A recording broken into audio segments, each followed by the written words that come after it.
श्री सत्यनारायण व्रत कथा का द्वितीय अध्याय। एक समय नारद जी समस्त प्राणियों के हित की इच्छा से अनेक लोकों में घूमते हुए मृत्यु लोक में आए। यहाँ उन्होंने देखा सब प्राणी अनेक पीड़ाओं से युक्त और अनेक योनियों में उत्पन्न होकर पाप कर्म से दुख पा रहे हैं। यह देखकर विचार किया कि इन लोगों का दुख किस प्रकार दूर हो। ऐसा मन में विचार कर विष्णु लोक में चले गए। वहां जिनके शुक्ल वर्ण 4 भुजाएं हैं, जिन्होंने शंख चक्र को धारण किया है और वनमाला से सुशोभित देवेश नारायण हैं, उनको देखकर स्तुति करने लगी।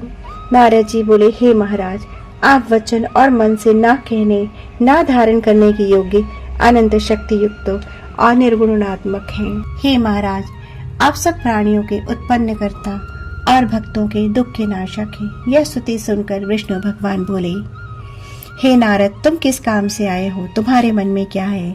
हमसे जो पूछोगे वह हम कहेंगे। नारद जी बोले, हे नाथ, मृत्यु लोक के सब प्राणी अनेक योनियों में उत्पन्न होकर निज पाप कर्म से क्लेशित हो रहे हैं।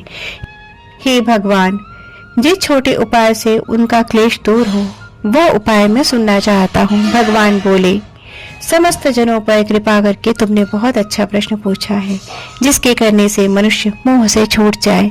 मैं ऐसा उपाय कहता हूँ, सुनो। हे नारद, जो व्रत तीनों लोकों में अति दुर्लभ है वह आज आपके कहने से प्रकाशित कर रहा हूँ।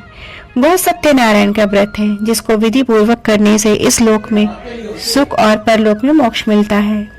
वह सत्यनारायण का व्रत है जिसको विधि पूर्वक करने से इस लोक में सुख और परलोक में मोक्ष मिलता है। यह सुनकर नारद जी बोले, इस व्रत का क्या फल है और पूर्व में किसने किया था? किस समय यह व्रत करना चाहिए?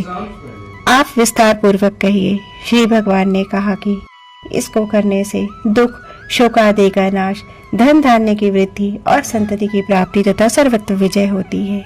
इस व्रत में मनुष्य भक्ति श्रद्धा युक्त किसी भी दिन सायंकाल में सत्यनारायण की पूजा करे, धर्म युक्त 1.25 सेर उत्तम नैवेद्य भोग लगावे, केले का फल, घी, दूध और गेहूं का चूर्ण लावे। गेहूं का चूर्ण न हो तो चावल का चूर्ण, खांड अथवा गुड़ मिलावे।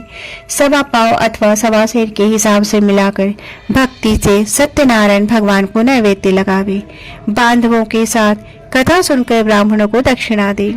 श्री सत्यनारायण के प्रसाद को अपने भाई बंधुओं के साथ खाकर रात्रि में नृत्य गीत आदि करे। तदंतर तथा श्रोतागण श्री सत्यनारायण भगवान का स्मरण करते हुए अपने अपने घर जाएं। इस प्रकार व्रत करने से मनोवांछित फल मिलता है। विशेषकर इस कलिकाल में पृथ्वी पर इससे बढ़कर दूसरा कोई उपाय नहीं है। हे नारद, जिन्होंने इस व्रत को पहले किया हो वह कथा सुनो।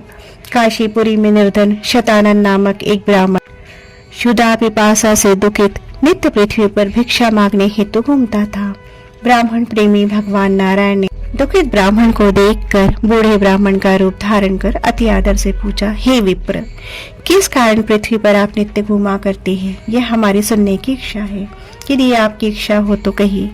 ब्राह्मण बोला, मैं अत्यंत दरिद्र हूँ, भिक्षा के लिए पृथ्वी पर भ्रमण करता हूँ। यदि आप कुछ जानते हो तो कृपा कर पूर्ण रूप से कहिए। वृद्ध ब्राह्मण बोले, हे द्विश्रेष्ठ, मनोरथ को सिद्ध करने वाला उत्तोत्तम श्री सत्यनारायण का व्रत करो, जिसके करने से मनुष्य सब दुखों से छूट जाते हैं। वृद्ध ब्राह्मण रूपी श्री सत्यनारायण देव ने व्रत का विधान ब्राह्मण को बताकर आप अंतर्ध्यान हो गए। तदंतर ब्राह्मण शतानन ने मन से निश्चय किया कि मैं कल ही श्री सत्यनारायण का व्रत करूंगा। इसी चिंता में ब्राह्मण को रात भर नींद नहीं आई। सुबह उठकर उसने वह निश्चय किया कि आज श्री सत्यनारायण का व्रत अवश्य करूंगा। यह संकल्प कर भिक्षा मांगने को गया तो उस दिन उसको सब दिनों से अधिक मिला। उस द्रव्य से उसने अपने भाइयों के साथ श्री सत्यनारायण का व्रत किया। उसके प्रभाव से सब दुखों से छूटकर सर्व संपत्ति से युक्त हो गया। व्रत के प्रभाव से शतानंद नगर भर में श्रेष्ठ माना जाने लगा और तभी से वह ब्राह्मण हर महीने व्रत करने लगा। भगवान ने कहा, शतानंद द्वारा किया हुआ श्री सत्यनारायण का यह पूजन है। इसको जानकर जो मनुष्य व्रत करता है वह सब पापों से छूटकर मोक्ष को पा जाता है। इस प्रकार पृथ्वी में इस व्रत को जो मनुष्य करेंगे उनका दुख अवश्य नष्ट हो जाएगा। इति द्वितीयो अध्याय समाप्त।